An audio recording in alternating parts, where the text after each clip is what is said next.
Sir, അപ്പൊ ഈ Mullaperiyar issue കറക്റ്റായിട്ട് അഡ്രസ്സ് ചെയ്തില്ലെങ്കിൽ ഇവിടെ ഒരു ശത്രുത, രണ്ട് അയൽ സംസ്ഥാനങ്ങൾ തമ്മിൽ വലിയൊരു ശത്രുതയുടെ പ്രശ്നം സർ അത് നോക്കി കാണുന്നില്ലേ?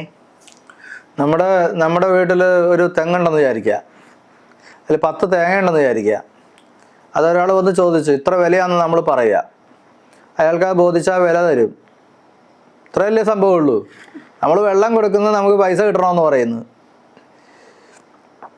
അതിലെന്താ ശത്രുത വരേണ്ട കാര്യം? ഈ ഡാം മാറ്റി പുതിയതൊന്ന് പണിയണമെന്ന് പറയുന്നു. അതിനെന്തിനാ ശത്രുത വന്നത്? നിങ്ങൾക്ക് കൂടുതൽ വെള്ളം വേണോ, ഞങ്ങൾ തരാമെന്ന് പറയുന്നു. അതിനെന്തിനാ ശത്രുത വരേണ്ടത്? സ്നേഹമല്ലേ വരേണ്ടത്? ഇത്രയും കോടിക്കണക്കിന് തമിഴന്മാരെ തീറ്റി പോറ്റുന്ന മലയാളികളോട് സ്നേഹമല്ലേ വരേണ്ടത്? ശത്രുത എന്തിനാണ്? അങ്ങനെ ശത്രുത വന്നിട്ടുണ്ടെങ്കിൽ അത് വേറെ പ്രശ്നമാണ്. അതിന് നമ്മുടെ കയ്യിൽ മരുന്നില്ല, മനസ്സിലായ? അത് അവർ തന്നെ മരുന്ന് വാങ്ങിച്ച് കുടിച്ചാൽ മതി, നമ്മളോട് പറയേണ്ടതൊന്നും. മനസ്സിലായ? എനിക്ക് ഒത്തിരി തമിഴ് സുഹൃത്തുക്കളുണ്ട്. ഒരാൾ പോലും ഞാൻ ചെയ്യുന്നത് അനീതിയാണെന്ന് പറഞ്ഞിട്ടില്ല, നീതിയാണെന്നാണ് പറയണത്. പക്ഷെ നിന്റെ കാര്യം നടക്കൂല എന്ന് പറയുന്നുണ്ട് അവർ. അതവരുടെ ധാർഷ്ട്യം എന്ന് പറയുക. എൻ്റെ സുഹൃത്തുക്കൾ ഒത്തിരി പേര് തമിഴ്നാടിൻ്റെ വിവിധ ജില്ലകളുണ്ട്. എൻ്റെ കൂടെ പഠിച്ച ലോയേഴ്സ് തന്നെ തമിഴ്നാടിൻ്റെ വിവിധ കോടതികളുണ്ട്, ചെന്നൈ ഹൈക്കോടതിയിലുണ്ട്. അവരൊക്കെ പറയണത് ഞാൻ പറയണത് ആ ന്യായം എന്നാണ്. പക്ഷെ നടക്കില്ല. അവർ പറയണത് നിന്നെക്കൊണ്ട് അത് ഞങ്ങൾ നടത്തിക്കൂല എന്നാ അവർ പറയുന്നത്. ആ പറച്ചിൽ ന്യായം. അവരുടെ നാടിന് വേണ്ടി അവർ ഏതറ്റം വരെയും പോട്ടെ, എൻ്റെ നാടിന് വേണ്ടി ഞാനും ഏതറ്റം വരെയും പോവും. അത്രയേ ഉള്ളൂ. വളരെ പവർഫുൾ ആയിട്ടുള്ള കുറച്ച് കോൺട്രവേഴ്സീസ് ആണ് ഇപ്പൊ സാറ് വളരെ ക്ലിയർ ആൻഡ് ക്രിസ്പും ആയിട്ടുള്ള ആൻസർ കൊടുത്തിട്ടുള്ളത്. അപ്പൊ ഇനി നമുക്കെതിരെയുള്ള എല്ലാ ചോദ്യങ്ങൾക്കും പ്രസക്തമായിട്ടുള്ള ഉത്തരം സാറ് കൊടുത്തു എന്ന് തന്നെയാണ് എൻ്റെ ഒരു അഭിപ്രായം. സർ, വളരെ ഇമോഷണൽ ആയിട്ടുള്ള ഒരു ചോദ്യമാണ്. 2018 ഒരു പ്രളയം വന്നപ്പോൾ നമ്മൾ പറഞ്ഞു നമ്മളൊരു പാഠം പഠിച്ചു എന്ന്. പക്ഷെ ആ പാഠം പഠിച്ചിട്ടുണ്ടോ എന്ന് എനിക്ക് അറിയില്ല. പക്ഷേ ഇനിയും അങ്ങനെ ഒരു അവസ്ഥ വന്നാൽ, ഗോഡ് ഫോർബിഡ്, ഒരിക്കലും വരാതിരിക്കട്ടെ, പക്ഷെ ഒരു അവസ്ഥ വന്നു കഴിഞ്ഞാൽ സാർ അത് ആരെ കുറ്റപ്പെടുത്തും? ഈ 2018 പ്രളയം തന്നെ ഒരു കോൺട്രവേഴ്സിയാണ്. ഈ പ്രളയം വന്നു കഴിഞ്ഞപ്പോൾ എനിക്ക് മനസ്സിലായി, കെടുകാര്യസ്ഥത മനസ്സിലായി, ഉദ്യോഗസ്ഥന്മാരുടെയും സർക്കാരിൻ്റെയും. എൻ്റെ ഒരു സുഹൃത്ത്, അവൻ്റെ വീട് മുങ്ങിപ്പോയി, 15 ലക്ഷം രൂപയുടെ നഷ്ടമുണ്ടായി. 2 കാറ് മുങ്ങിപ്പോയി, ഇലക്ട്രോണിക് ഉപകരണങ്ങളൊക്കെ പോയി. അവൻ അസസ് ചെയ്ത ഒരു നഷ്ടം 15 ലക്ഷമാണ്. ഞാൻ അവന് വേണ്ടിയും ആലുവയിലെ ഒരു ആശുപത്രിക്ക് വേണ്ടിയും ഒരു കേസ് കൊടുത്തു ഹൈക്കോടതിയിൽ. ഇവിടെ അതിൽ ഹൈക്കോടതി ഒരു അമിക്കസ് ക്യൂറിയെ വെച്ചു. ഈ അമിക്കസ് ക്യൂറിയോട് പറഞ്ഞത് എന്താണെന്ന് വെച്ചാൽ, ഇതിൻ്റെ നിജസ്ഥിതി, ഇതൊരു മാൻമെയ്ഡ് ഡിസാസ്റ്റർ ആണോ നാച്ചുറൽ ഡിസാസ്റ്റർ ആണോ എന്ന് അന്വേഷിച്ച് റിപ്പോർട്ട് കൊടുക്കാനാണ് പറഞ്ഞത്. ആ അമിക്കസ് ക്യൂറി അന്വേഷിച്ചു, റിപ്പോർട്ടും കൊടുത്തു. ഇതൊരു മാൻമെയ്ഡ് ഡിസാസ്റ്റർ ആണെന്ന റിപ്പോർട്ട്. അത് ഹൈക്കോടതിയുടെ രേഖകളിലുണ്ട്. എൻ്റെ കേസിൻ്റെ രേഖകളിൽ അത് മെയിൻ ഡോക്യുമെൻ്റാണ്. അപ്പം അമിക്കസ് ക്യൂറി വളരെ വ്യക്തമായി പറഞ്ഞു, കോടതിക്ക് അത് ബോധ്യപ്പെട്ടത് കൊണ്ടാണ് അമിക്കസ് ക്യൂറി റിപ്പോർട്ട് ആക്സെപ്റ്റ് ചെയ്തത്. ഹൈക്കോടതിയുടെ രേഖകളിൽ വളരെ വ്യക്തമായിട്ടതുണ്ട്. ആർക്ക് വേണമെങ്കിലും അതിൻ്റെ കോപ്പിയും കിട്ടും. അപ്പം എന്താ സംഭവം? രാത്രി മനുഷ്യരെല്ലാം ഉറങ്ങിക്കിടന്നപ്പോൾ ഒരു സർക്കാരിൻ്റെ കെടുകാര്യസ്ഥത കൊണ്ട്, അല്ലെങ്കിൽ സർക്കാർ ഉദ്യോഗസ്ഥന്മാരുടെ കെടുകാര്യസ്ഥത കൊണ്ട് എല്ലാ ഡാമിലും വെള്ളം നിറച്ചു വെച്ച് നാറാണത്ത് ഭ്രാന്തനെ പോലെ തുറന്നു വിട്ടു. അതല്ലേ സംഭവിച്ചത്. അപ്പോൾ അതിനെതിരെ ഇവിടുത്തെ പ്രതിപക്ഷം എന്തെങ്കിലും പറഞ്ഞോ? അതാണ് ഇവിടുത്തെ വിഷയം. അതാണ് മെയിൻ വിഷയം. ഒരു ഗവൺമെൻറ്റിൻ്റെ കെടുകാര്യസ്ഥത, ഗവൺമെൻറ് ഉദ്യോഗസ്ഥന്മാരുടെ കെടുകാര്യസ്ഥതയും കൊണ്ട് നഷ്ടപ്പെട്ടത് ആയിരങ്ങളുടെ ജീവനാണ്. ലക്ഷക്കണക്കിന് ആൾക്കാരുടെ സങ്കടങ്ങളാണ് ആയിട്ട് മാറിയത്. എത്രയോ പേർക്ക് വീട് നഷ്ടപ്പെട്ട്, എത്രയോ പേർക്ക് ജീവന ഉപാധികൾ നഷ്ടപ്പെട്ട്, സകല മത്സ്യകൃഷിയും പോയോ, സകല കന്നുകാലികളും ചത്തൊഴുകി നടന്നോ ഇതിലെ?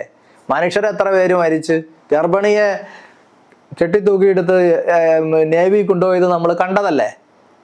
ആ ഗർഭിണിയൊക്കെ അനുഭവിച്ച മാനസിക വിഷമം എത്രയാണ്?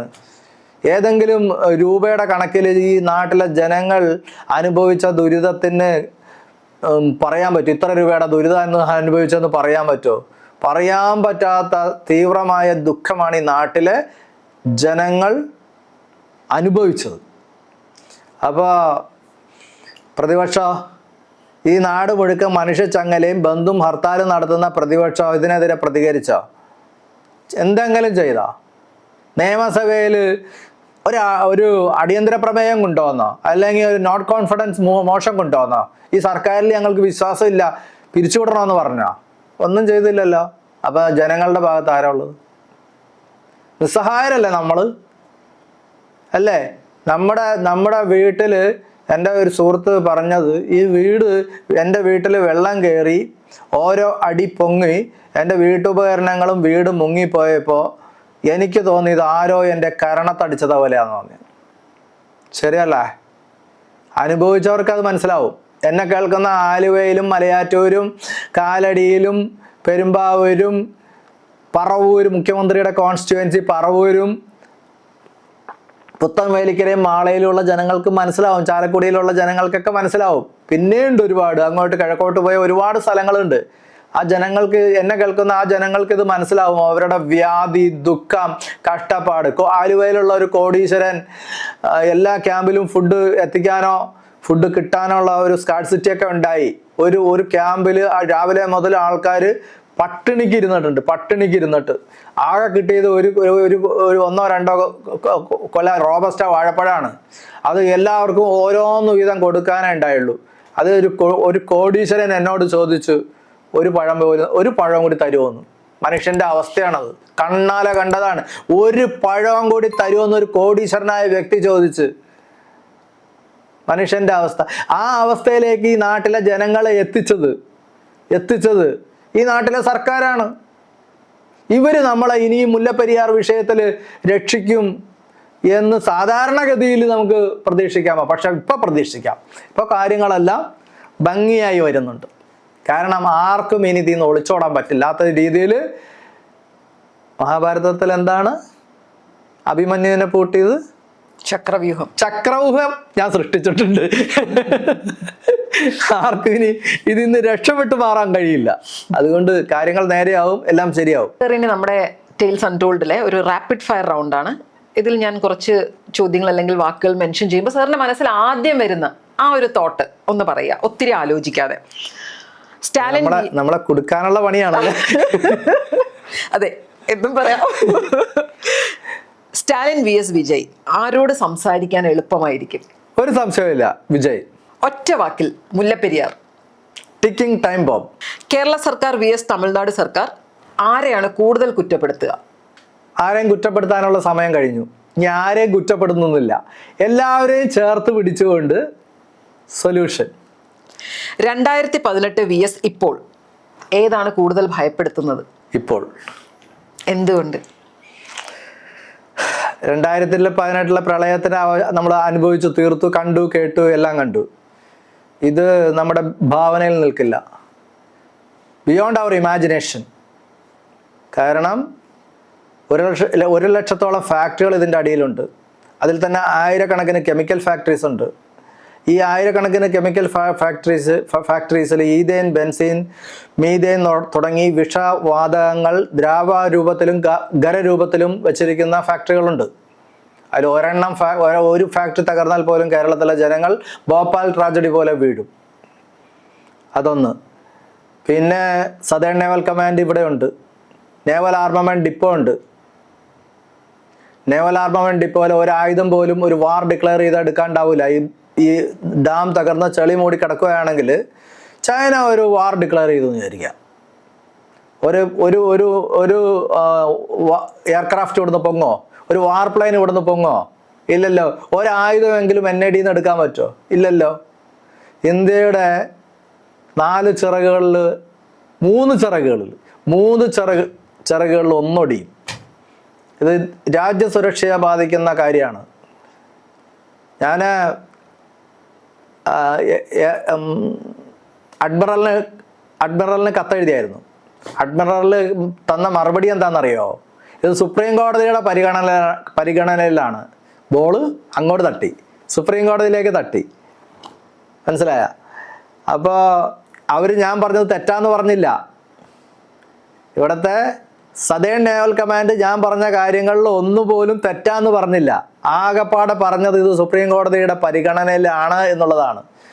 പക്ഷേ ഒരു രാജ്യ സുരക്ഷയെ സംബന്ധിച്ചിടത്തോളം സുപ്രീം കോടതിയല്ല അൾട്ടിമേറ്റ്.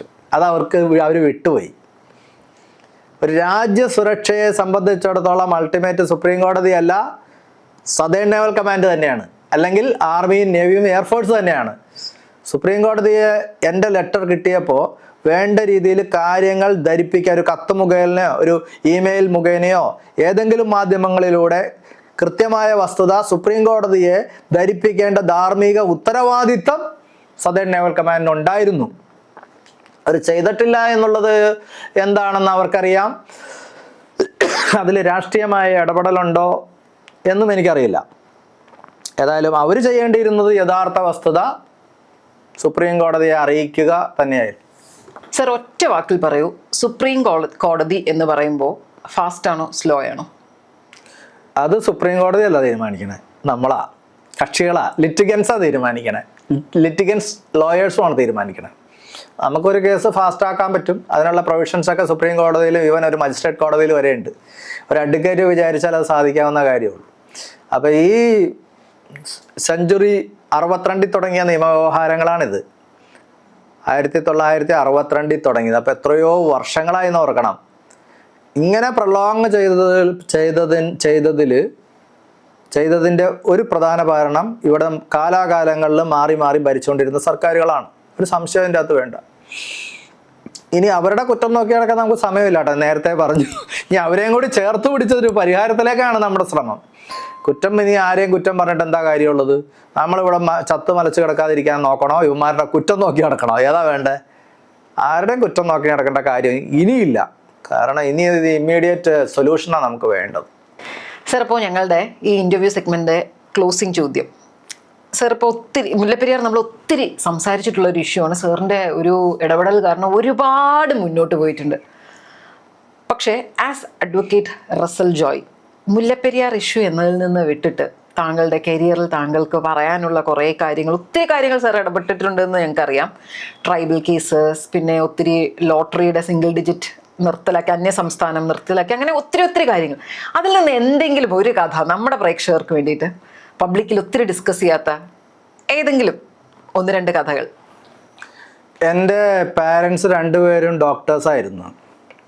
അപ്പോൾ എൻ്റെ പാരൻസ് എപ്പോഴും പറയായിരുന്നു,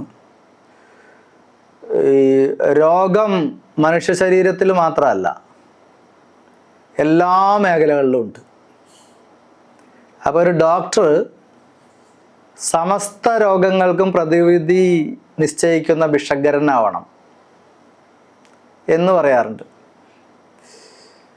അപ്പോൾ ഈ സമൂഹത്തിൽ ബാധിച്ച അർബുദങ്ങളുണ്ട് പലതും. ക്യാൻസറസ് ആയിട്ടുള്ള സെൽസ് ഉണ്ട്. ഒരു വക്കീൽ എന്നുള്ള നിലയിൽ അത്തരം അർബുദങ്ങളെ നീക്കം ചെയ്യേണ്ടത് തന്നെയാണ് ഈ സമൂഹത്തിൽ നിന്ന് എനിക്ക് തുടക്കം മുതലേ അറിയായിരുന്നു. ഞാനങ്ങനെ ഒത്തിരി കാര്യങ്ങൾ ചെയ്തിട്ടുണ്ട്. സ്വയം ആരോടും പറഞ്ഞിട്ടില്ല. ഇപ്പം ടിൻഡു ചോദിച്ചുകൊണ്ട് മാത്രം പറയുന്നതാണ്. എനിക്ക് ആരോടും പറയേണ്ട ഒരു ആവശ്യമില്ല. അപ്പോൾ ഈ മുല്ലപ്പെരിയാർ വിഷയത്തിന് കുറച്ചുകൂടെ ഒരു ബൂസ്റ്റ് കിട്ടിക്കോട്ടെ എന്ന് വിചാരിച്ചാൽ ഞാൻ പറയുന്നത്. ഞാൻ കണ്ടിട്ടുള്ള ഒരു കാര്യം എന്ന് വെച്ച് കഴിഞ്ഞാൽ ട്രൈബൽസിൻ്റെ പ്രോബ്ലംസാണ്. കാട് മുഴുവൻ അവരുടെ ആയിരുന്നു. ഈ കാട്ടിൽ നിന്ന് അവരെ ആട്ടി ഓടിച്ചിട്ട് ഈ കാട് കയ്യേറി 1000 ഏക്കർ 2000 ഏക്കർ കൈവശം വച്ചിരിക്കുന്ന പല ആളുകൾ ഇവിടെ ഉണ്ട്. അവർ ശരിക്കും അവരാണ് അർബുദം. അത് റിമൂവ് ചെയ്യണം. അതിനു വേണ്ടിയുള്ള ശ്രമത്തിൻ്റെ ഭാഗമായിട്ട് ഒരുപാട് ആദിവാസികൾക്ക് നഷ്ടപ്പെട്ട ഭൂമി ഞാൻ തിരിച്ചു വാങ്ങിച്ചു കൊടുത്തിട്ടുണ്ട്. ഇപ്പോഴും ആ ഒരു സ്ട്രഗിളിലുണ്ട് ഞാൻ. എൻ്റെ സമയക്കുറവുണ്ട് എങ്കിൽ പോലും ഇപ്പോഴും ആ ഒരു സ്ട്രഗിളിൽ ഞാനുണ്ട്. അതുപോലെ തന്നെ ഒരു കാലത്ത് നമ്മൾ യാത്ര ചെയ്യുമ്പോൾ എല്ലാവരും കണ്ടിട്ടുണ്ട് വെളുപ്പിനെ ഒരു നീണ്ട ക്യൂ. നിങ്ങളുടെ മനസ്സിലേക്ക് ഇപ്പോൾ ഓടി വരുന്നത് ബിവറേജസ് കോർപ്പറേഷൻ്റെ ഔട്ട്ലെറ്റ്സ് ആയിരിക്കും. അത് മാത്രമല്ല, ലോട്ടറി കേന്ദ്രങ്ങൾ ശ്രദ്ധിച്ചിട്ടുണ്ടാവും നിങ്ങൾ. ഒരു കാലത്ത് സിംഗിൾ ഡിജിറ്റ് ലോട്ടറി ഉരച്ചു നോക്കിയുള്ള പരിപാടി, അന്യസംസ്ഥാന ലോട്ടറി എന്നൊക്കെ പറഞ്ഞിട്ട് അതിൽ ഒരാൾ ലോട്ടറി ഭ്രാന്ത് മൂത്ത് എല്ലാ സ്വത്തും നശിപ്പിച്ച് അവസാനം ഭാര്യയുടെ താലിമാല മാത്രമായി. ഈ താലിമാല പൊട്ടിച്ചെടുത്തുകൊണ്ട് പോയി അയാൾ ലോട്ടറി ടിക്കറ്റ് മേടിച്ച് ഭാര്യ ആത്മഹത്യയും ചെയ്തു. ആ ഒരു സംഭവം എന്നെ വളരെ മനസ്സിനെ വളരെ പ്രശ്നത്തിലാക്കി. അപ്പം ഞാൻ ശക്തമായി അതിനെതിരെ പ്രതികരിച്ചു. ലോട്ടറി കിങ്ങായ സാന്റിയാഗോ മാർട്ടിനെതിരെ കേരള ഹൈക്കോടതിയിൽ ഞാൻ റിട്ട് പെറ്റീഷൻ ഫയൽ ചെയ്തു. അതോടുകൂടി ഭൂട്ടാൻ ലോട്ടറി, അന്യസംസ്ഥാന ലോട്ടറി, സകല ലോട്ടറികളും കേരളത്തിൽ നിന്ന് കെട്ടിയിട്ടു. അങ്ങനെ അതൊരു വലിയ വിജയമായി. പിന്നെ ഉള്ളത് NSS ഹിന്ദു കോളേജിൽ ശ്രീ കൊടിയാരി ബാലകൃഷ്ണൻ ആഭ്യന്തരമന്ത്രിയായിരുന്നപ്പോൾ അവിടെ ഒരു ASIയെ പിള്ളേർ തല്ലിക്കൊന്നു. അത് അന്വേഷണമൊന്നും കൂടാതെ ഇന്ന ആൾക്കാരാണ് കൊന്നതെന്ന് മന്ത്രി പറഞ്ഞതിനെ ചോദ്യം ചെയ്തുകൊണ്ട് മന്ത്രിക്കെതിരെ കോവാറന്റ് റിട്ട് ഹൈക്കോടതിയിൽ ഫയൽ ചെയ്തു.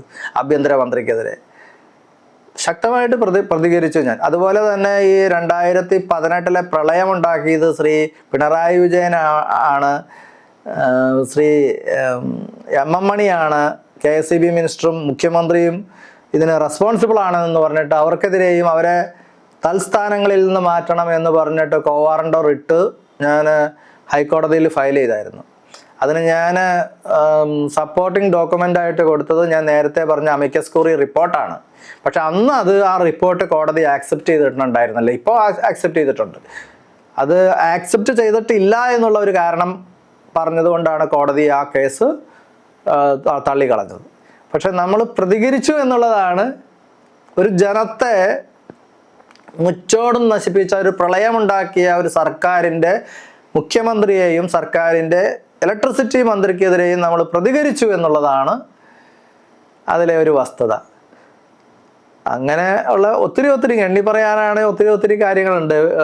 വികലാംഗർക്ക് വേണ്ടി ഉള്ള ജസ്റ്റിസ് VR കൃഷ്ണയ്യർ സാറ് ഞാനും കൂടി ഒരു സംഘടന ഉണ്ടാക്കിയായിരുന്നു. അദ്ദേഹം ചീഫ് പേട്രണും ഞാൻ അതിൻ്റെ ചെയർമാനുമായിരുന്നു.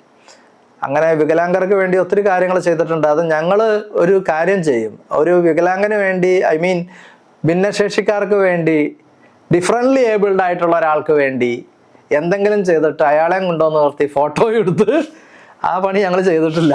അതുകൊണ്ട് ആർക്കും അതിനെക്കുറിച്ച് അറിയാനും പാടില്ല. സാർ ഇപ്പോൾ പറഞ്ഞു ഓരോ കേസും ആക്ച്വലി ഒരു ഇന്റർവ്യൂ എപ്പിസോഡ് പോകാനുള്ള അത്രയും ഡെപ്തും കണ്ടന്റും ഉള്ളതാണ്. ഇപ്പോൾ ഈ ലാസ്റ്റ് ഒരൊറ്റ ചോദ്യത്തിന് ഉത്തരവായിട്ട് പറഞ്ഞത്.